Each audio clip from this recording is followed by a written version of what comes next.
welcome to The Middle Name this week, the program that speaks truth to power. From corruption and cronyism to inequality and social injustice, we discuss topics that matter to you most. Please welcome with me our jurors on the program today.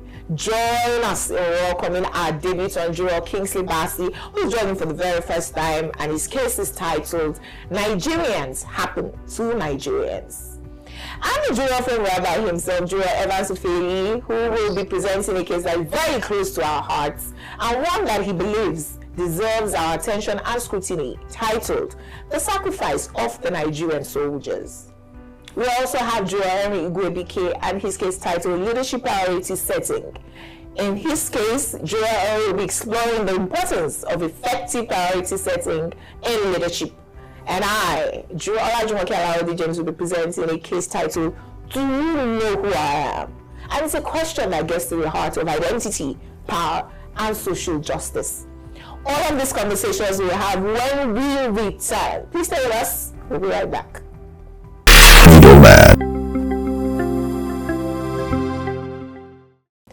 My case. Do you know who I am? When I saw the video of the Lagos State Commissioner for Tourism, Toke Benson, asking a security guard who pays your salary, asking him to eject a guy who was recording her conversation with someone and threatening to destroy the phone of the gentleman who was recording, I was amazed, but not so amazed. It was a short video, so we do not know the whole story. But once the lady defending Toke Benson asked the famous Nigerian question, do you know who she is? Net citizens were vexed. All sorts of critical comments followed. Who is she aside being a public servant? Just a mere commissioner. Her salary is paid for public covers. She's a public servant. I then remembered a billboard by the special advisor to the Lagos State government on taxation and revenue, right in the heart of Alausa, where he advised us to fulfill our civic duties by paying our taxes, and there was a barcode on the billboard. That ought to be the job of a department in the Ministry of Finance, oughtn't it? But when we have to compensate more political allies, all the people who work for our elections, than civil servants, we create different agencies. And Nigerians have accepted our brand of democracy like that. We all seem to be waiting for our own to get into office so we can become personal assistants to the special advisor. Do you know who we are? It's difficult to advise public servants publicly. If you do not know them, they accuse you of not knowing the full story. If you know them, they say you now work for opposition. If they are your friends, they say you should have defended them publicly while correcting them privately. But Nigerians, when will we stop oppressing ourselves? We accuse the colonialists of slavery. We are now enslaving ourselves worse than them. In fact, if you scratch my car in traffic and they come down and slap you asking, do you know who I am? In several crimes and with non-power hungry individuals, we ought to just exchange insurance details. Our third-party insurance, which is compulsory for all car users, is for scenarios like this. But no, we must show that we know important people, even when we are just a manager in a small office. Do you not know who we are? If we don't get into public office and have small influence, power, and money, the average Joe is in trouble. Remember Elisha Abo, the senator who represented Adamawa North Central and slapped a sex store attendant for not attending to him as he wished? What of Alex, rightly named mascot Ikweche, the representative of Adamawa North in the House of Assembly, who beat up a boat driver for asking him to come pick his parcel himself in a taxi? The audacity of not coming down to deliver the parcel was why the driver was beaten up. When the boat driver knew who mascot was, he was the one who apologized. That is, the one who was beaten up without raising a finger in defense of himself was the one who apologized. Scandalous. But that's the Nigerian justice system. That's who we are. Justice is for the rich and powerful, while the law is for the poor. We all crave to be big men or no big men so we can defend ourselves or oppress our neighbor. Timi knew who Afe Babalola was. He just didn't expect that he could be abducted, detained for weeks, and shown shege. Now he knows. My verdict: unless and until we all decide to humble ourselves, fight for a just society where everyone is equal in the eyes of the law, we replace the slave masters to be shown ourselves shege till thy kingdom come. In the voice of Donald Trump, lifeless. That's very poetic, really. Do you know who I am? You must know who I am in Nigeria. You know who I am. I think this case reverberates. I mean, virtually all those who regard themselves as big men in Nigeria have, in one way or the other, have exhibited this conduct. We see that when we are big, everybody should crawl after us. Okay? Okay. And that big in quote is just an illusion because, first of all men are created equal. Okay, that is from doctrine, the doctrine and the rites of law and scriptures. All men are created equal. Then men now invented classism, okay, where they now tell you that all fingers are not equal. And that, you know, some animals are more equal than others, you know. And so many appellations that come across as a way to suppress and repress those who you feel you are bigger than. Now, when you look at the cases we've had, I mean, we've seen how the development, like you referred to, the case of the commissioner and the rest of that, you now discover that not only are we not ready to change the course of things, it's partly why Nigeria is not also developing. Because the country has to develop economically and socially, okay? Now, we are affiliated with economic development because people are trapped in poverty, and we are asking and yearning for liberty and liberation from poverty. But there's an angle we're not looking at, and that's the social conduct of both the rich and the poor, the oppressed and the ones who take over the arm of society and deal with people the way they want. Now, Nigeria is going to grow and Nigeria is going to develop on the basis of our interrelationship with one another and our social conduct. There are places where you cannot even make such expression because you can be charged for an offense. And the only way we can have that done in this society is to, first of all, strengthen the laws. Because the laws are weak. Are the laws really weak? The laws are weak on implementation. Okay. So it's really weak on implementation because if you go to a position now to report, maybe a rich man offended you. When you go to report when a rich man offends you, the rich man is invited. Once he steps into the place, the police start to treat the case as a case of big man, small man. Do you understand? The big man goes to the... What's Nigeria happening to us? Before he goes to the police station, he will call the IG first. And then the IG will now call the area commander. The area commander will now call the DPO. So as he walks in, they will be shaking and they will not even discuss that case. Is there a light? Is there a light at the end of the tunnel? That's how Nigeria is saying. I'm saying that when the policeman we call a policeman because you know him, and he rejects the call or asks you to go submit yourself for scrutiny, then we begin to change our conduct. But in the absence of that, he goes there, gives people money, gives the other person money. At the end of the day, they'll tell you that they're investigating the matter. And that's the end of it. It's really sad because, I mean, on the flip side of this, we'll get to my case and maybe I can make my points even clearer then. But the flip side to this for me is the fact that that same security guard you reference in the case of the commissioner, that person becomes the commissioner tomorrow, it would do same. Very true. Like I mentioned also in the case, all of us are just waiting for our own turn. So if I don't get there, maybe Kingsley will get there. Or you should add that same security man in his own compound, the people he's bigger than. Exactly. He's doing the same thing. Very true. Yeah, it just goes round and round. So I am waiting. Do you know who we are? Nigerians. You see, for me, I would love to take it from another vantage point. I would love to see it from the fear factor. Now, we need to ask ourselves, do you know who I am syndrome, where is it coming from? And I think our many decades of military enslavement has brought us to this, do you know who I am? Vusitembe Kwayo, a very great motivational speaker, once said that while he was still a young lad, his grandmother gifted him a chicken and tied the chicken's leg to a particular tree. Now, at some point, after like a couple of months, The chicken, of course, got used to the rope tied to the tree, but he now came one day and loosed the rope out.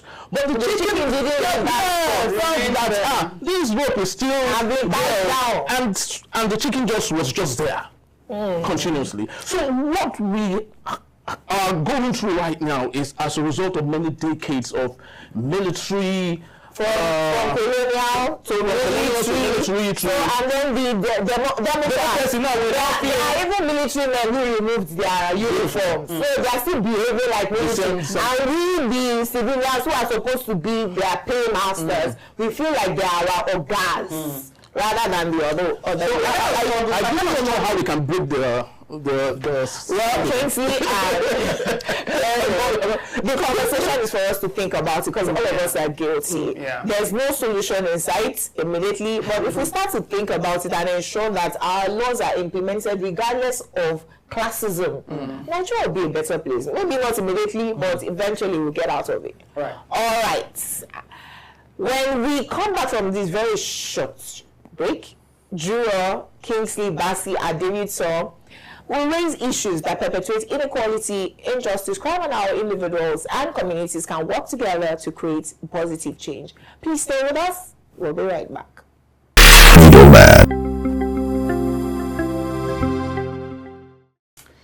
My case.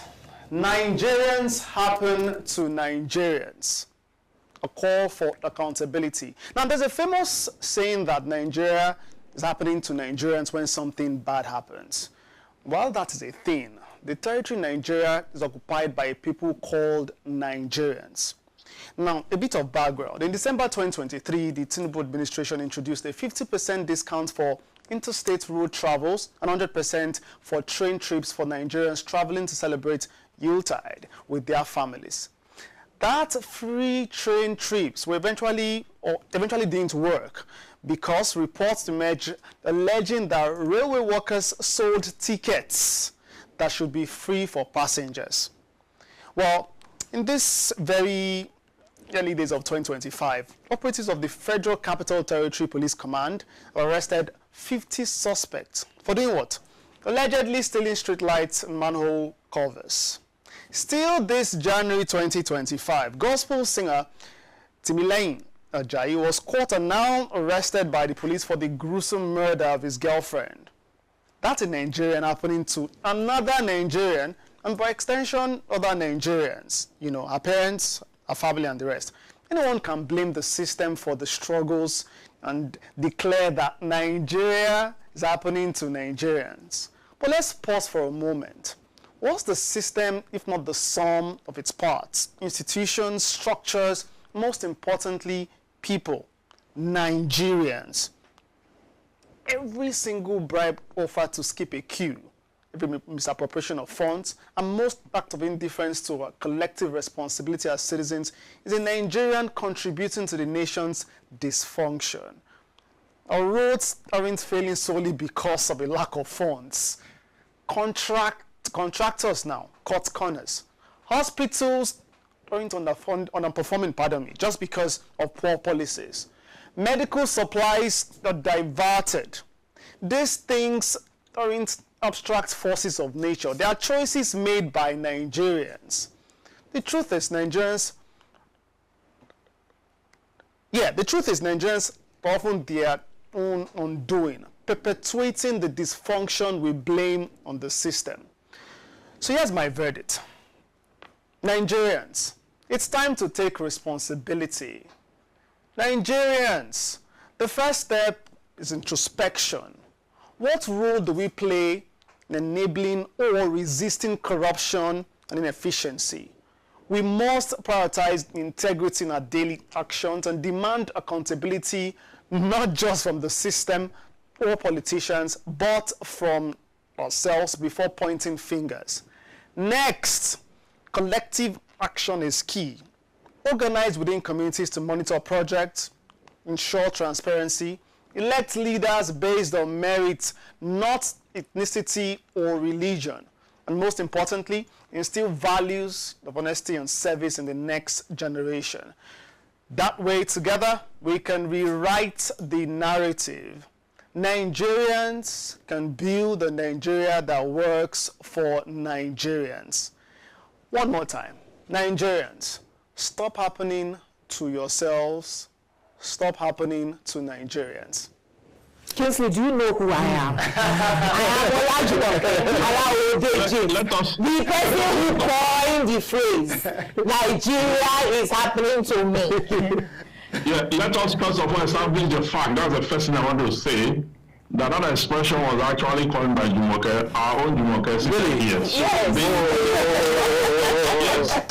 She coined it on the Advocate. That went viral. Okay, it became like, if you live in some countries, when it becomes this widely spread, they will always reference it to the person who originated. But I was on a show on the Advocate when this expression was coined. Yeah. So that's by the wayside. You see, that's why I said that we are asking for economic liberation. The day economic liberation happens to us, we still have a bigger challenge ahead. Before I traveled, I find cases against government allowing people to go and defecate on the expressway. As we speak now, people are still defecating on the expressway in Lagos about the expressway. Is your case there on arrival or on the Ogun side, actually?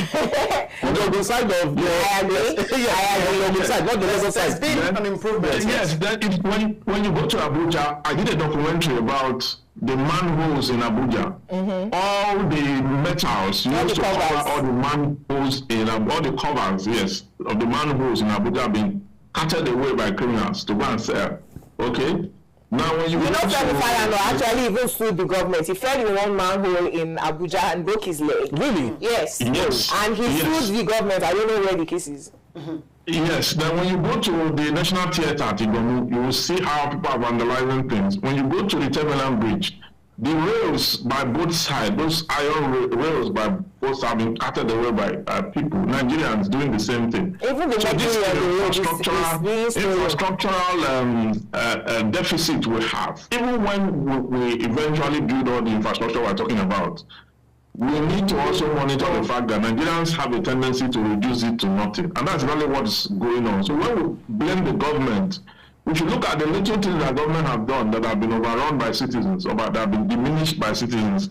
That is why we call for proper education of the citizen, of the just take us out of poverty first. Will I feel metal cover if I'm not hungry? When I see more like that needs that metal hole and I have not eaten today.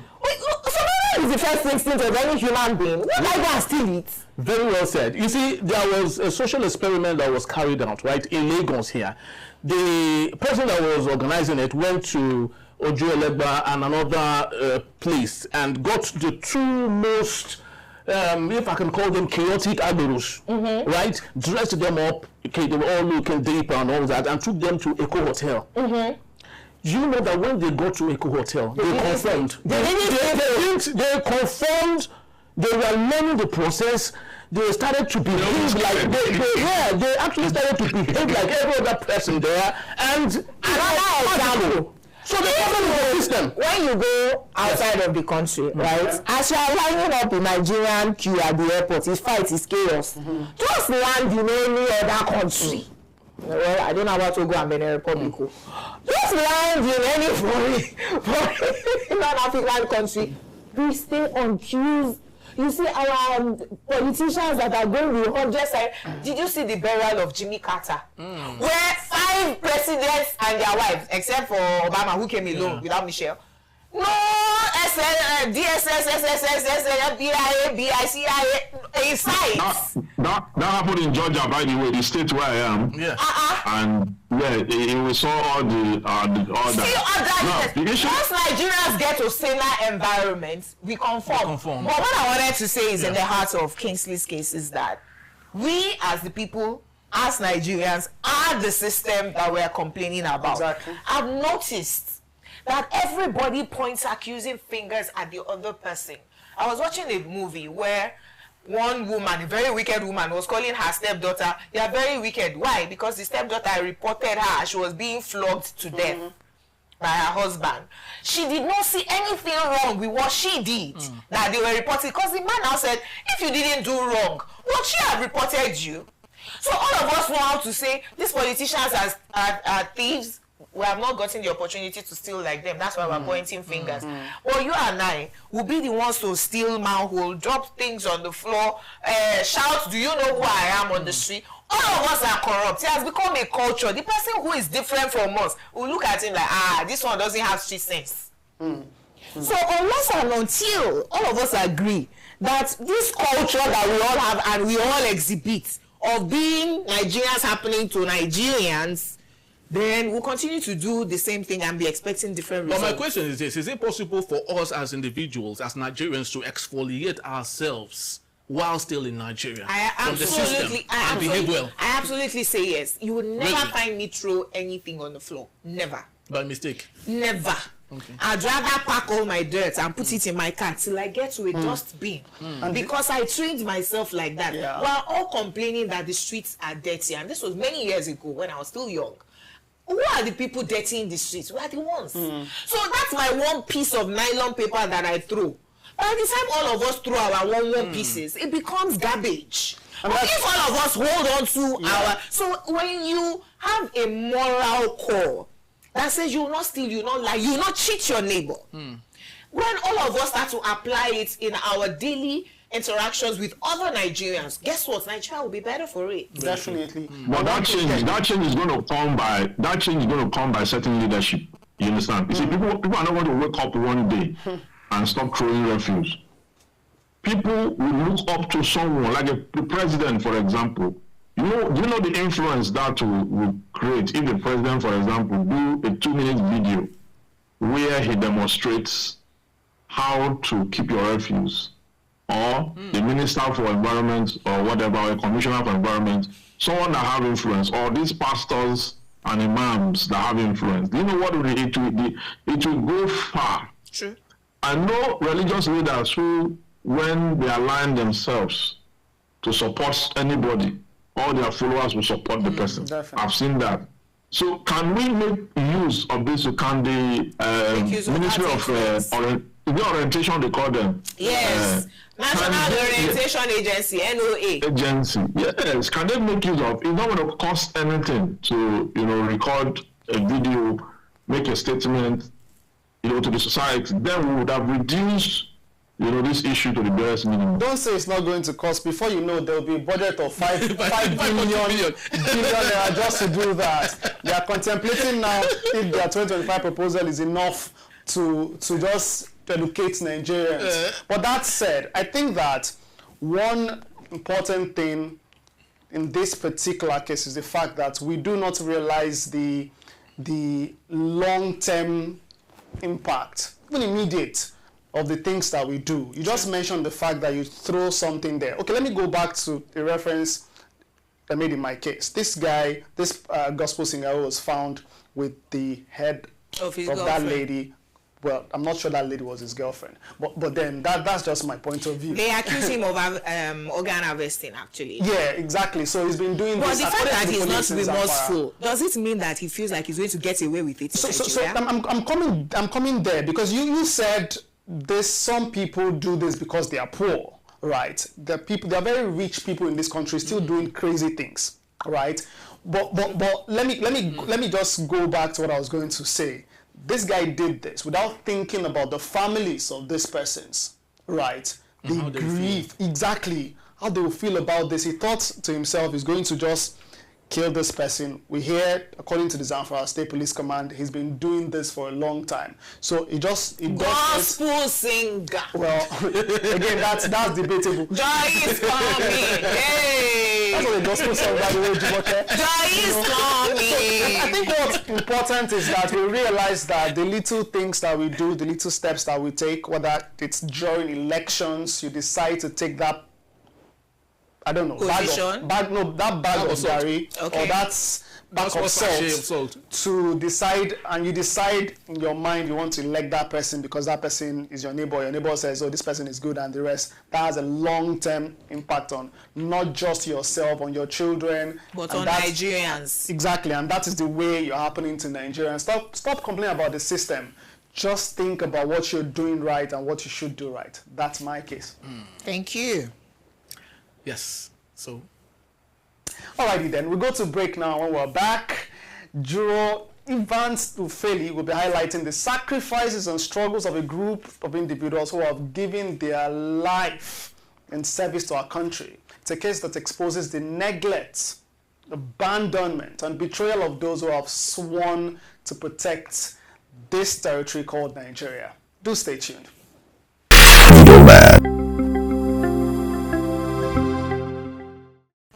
My case.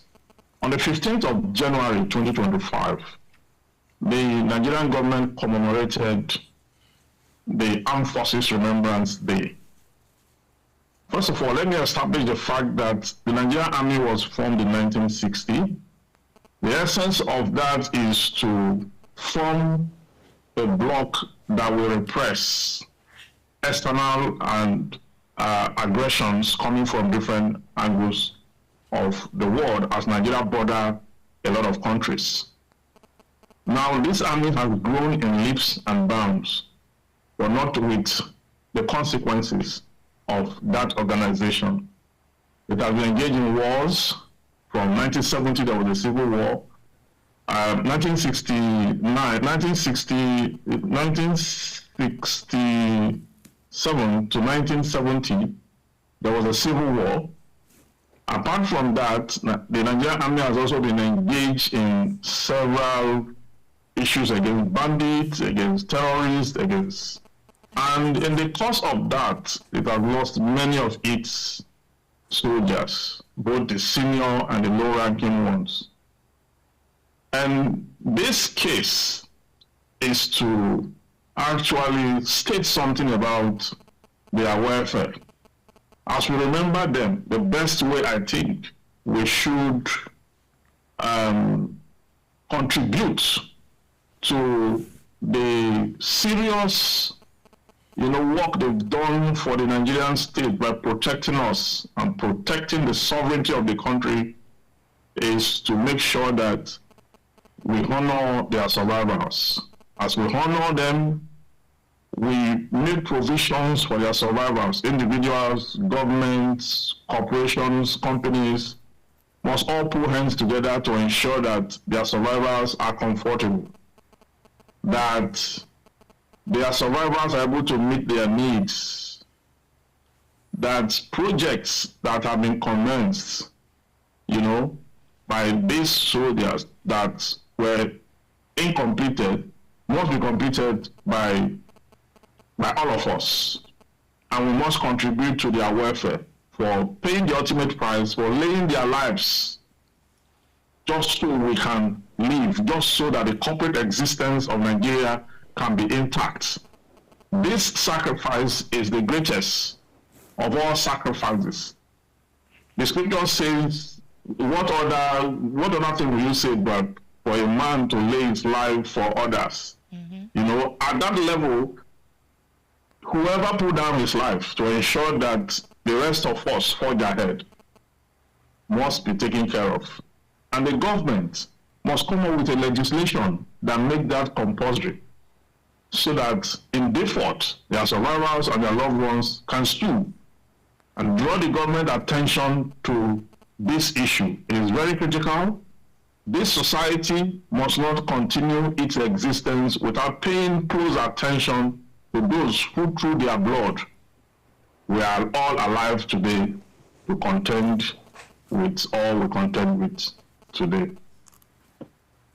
I shall go to Rabbi again.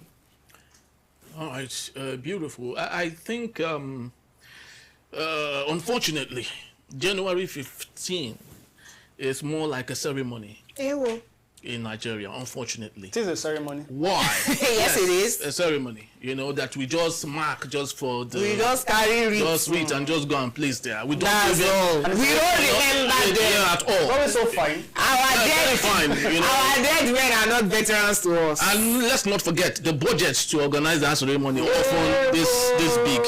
While the people that the veterans left behind are still there asking for their entitlement and they don't get it.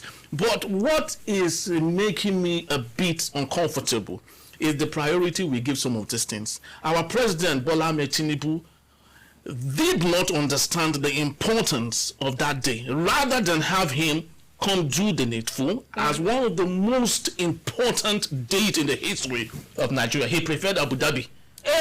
Eco-friendly agriculture, unfortunately. So this is the issue that we have. When the 001 does not see the importance of the day, then how much military remembrance day. Yeah. And you know that Peter Obi, they will say he's opposition, that's why he's saying all things, has accused the president of being to 36 visits outside of the country. He should now come and do 36 visits to all the states of Nigeria. He's more outside than inside. Same thing we said of President Buhari. Nothing has really changed in this APC government. It's same of the same. But what is sad for me is that, you see, the people we ought to call veterans, and we're all joking about it, that right now, like they're honored abroad, an airline in Nigeria, when you want to board, they say, please, our veterans first. And they don't even have to be in military uniforms. As far as they can show their ID that they're serving in the military or did serve in the military, they give them that honor, you know. But that's it's only one airline here that's doing is copying Americans. When you cannot even renovate their barracks, they are living like they are the dregs of the society. And then when one of them died, many situations we have heard, they kick out their families immediately, because the next a laundry list of the next military man is coming now. We don't have accommodation for the living ones. And that's one thing. We're talking about the dead. Let's focus on the living. Okay. Right. Just months ago, weeks ago, I think it was in December, a chunk of them were protesting their entitlement. Very true. I saw that. So they are done serving. They've served this country. They left their families. They reposted to locations they know nothing about, territories they need to study for weeks to cover. They will be paired alongside strangers, though Nigerians, strangers, people who could stab you in the back the next morning or that same night. You were paired together. The risk, I'm just painting the risk that these people go through, just to, again, that tagline, protect the territorial integrity of this country. And let's say, and thankfully we have a lot of them who complete their service alive. And these persons have to struggle. They now go into poverty. Exactly. They have to still reintroduction struggle. to poverty. They have to still struggle to get the stipends they're supposed to get on a monthly basis, that they now have to gather themselves. They have associations now, different, so they could just mobilize themselves to protest for what they should be getting. Meanwhile, governors who serve 4 years, maybe 2 terms, they continue to get. And remember the $20,000 that was just offered to the retired generals. $20,000 for health care, I guess. That's just for health. Just that to go. There is a separate bill for foreign medical trips. That's a different one. Then the cars that you get, if you come down lower, they say it's Camry, Toyota Camry for them. For generals, sport utility vehicles, for lower ranks, Camrys, and then it comes down that way. That is the value we place on the lives of these military men and women. And it is really sad. Again, we can laugh over these things.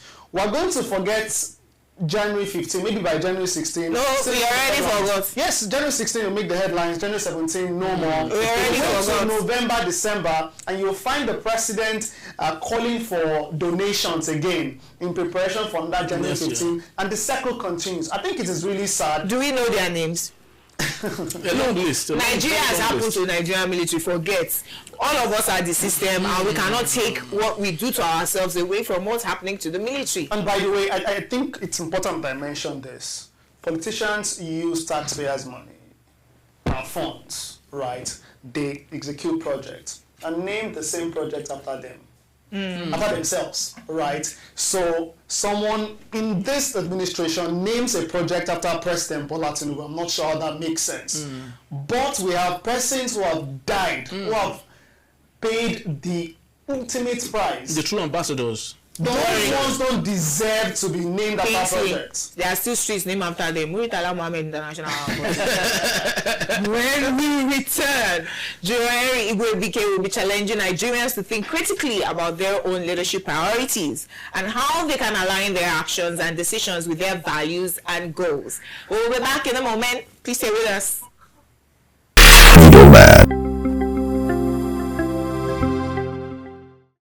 My case, leadership priority setting. The lack of effective leadership priority setting in Nigeria has been a significant challenge across various sectors. This issue impacts governance, economic development, infrastructure, and social welfare. For example, leaders often lack a clear and actionable vision, resulting in fragmented policies and projects. Political decisions are frequently driven by short-term gains rather than long-term impact. Corruption and self-interest. Now, how about when leadership priorities are sometimes influenced by personal or partisan interest instead of national needs? How about when abandoned projects are the order of the day across Nigeria? Now, my verdict. Priority of leadership cannot be overemphasized. And why leadership in Nigeria must choose what matter most, I think it's very important our leaders put the first thing first. Absolutely, Henry. But followership determines the quality of leadership. Nigerian leaders do not fall from Togo, Benin, or Cameroon. They are Nigerians. When we as followers show present leaders how they should treat us, the next leadership will take a toll from that. If we are not taking rubbish, we are burn down your house, your father's house, your mother's house because you just did one nonsense like William Ruto of Kenya and they are showing him shaggy. By the time the next person that even wants to vie for that office sees what we are doing, you say, do I really, I've made enough money, do I really want to go into this office? We are so complicit, we are so laid back, lackadaisical. Again, I will say it's because all of us are waiting for our turn to get into office and behave anyhow also. So, our local, so we do not complain because Nigerian democracy, you wonder, is it truly democracy?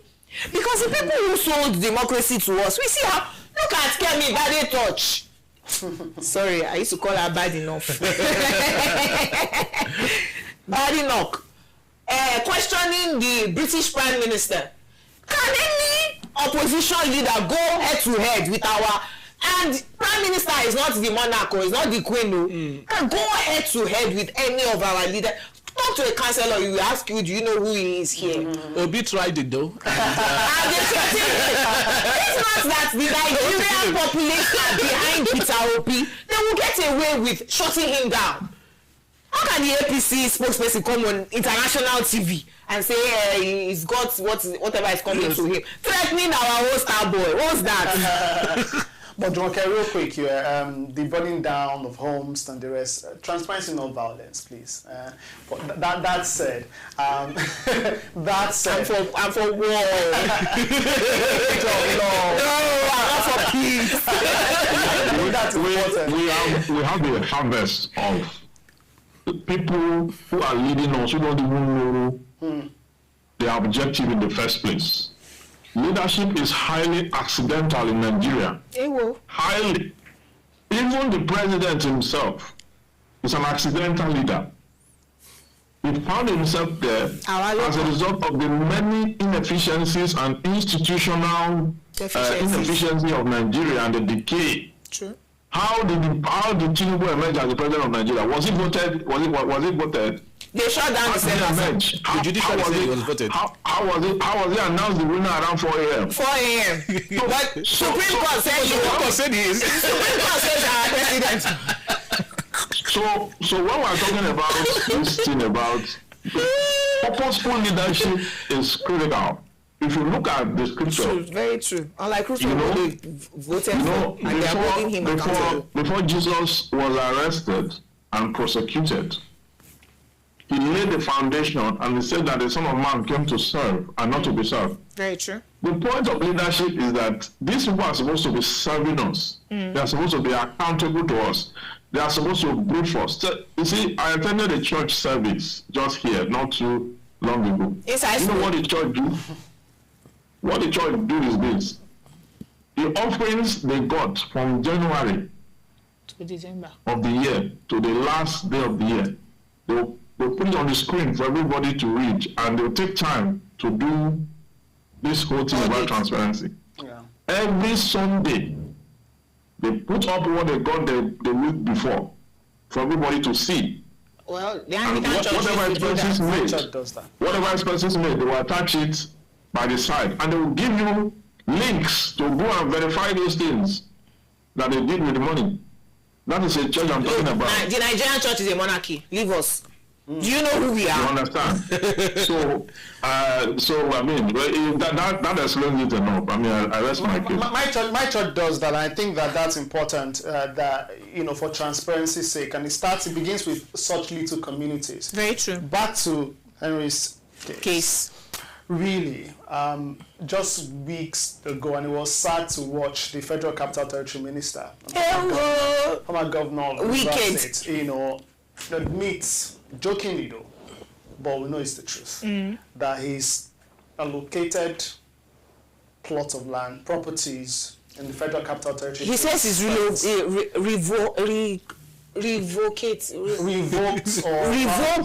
revoking.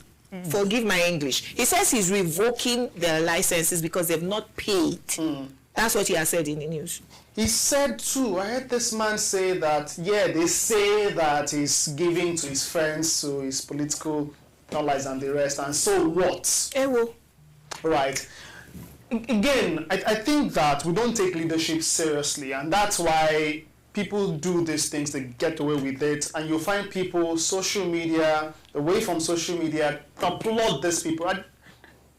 It's sad to see that some leaders in this country get support from Nigerians. Like, they get support when they do these things and they get away with these things. Let's say the system permits you to get away with it, but to find Nigerians, fellow Nigerians, applaud them. Have you seen the president saying something, or any politician saying something, say, join a press conference? Very sad, and we've got to do better as a people, we've got to do better as a country. As Jumoke said, and I'll just close on that note, Nigerians don't fall from the sky. They're not Britons, they're not Americans who come to lead Nigerians.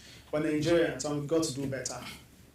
Very well said. Very well said. Yeah. And the boxing heavyweight former champ, Anthony Joshua, when he touched the base in Ogun State, and of course was around his people, visited some places, and while he was just about to leave the country, a journalist approached him and asked, what is your synopsis? What do you have to say about what you've learned so far? Although Nigeria cannot be happening to him. Yes, of course now, but of course he experienced so much. He experienced so much. And he said that it takes just one man to affect millions of people. Very true. And what that meant was that if we are conscious as a people to change Nigeria, we don't need so much to do that. Just one man can do that.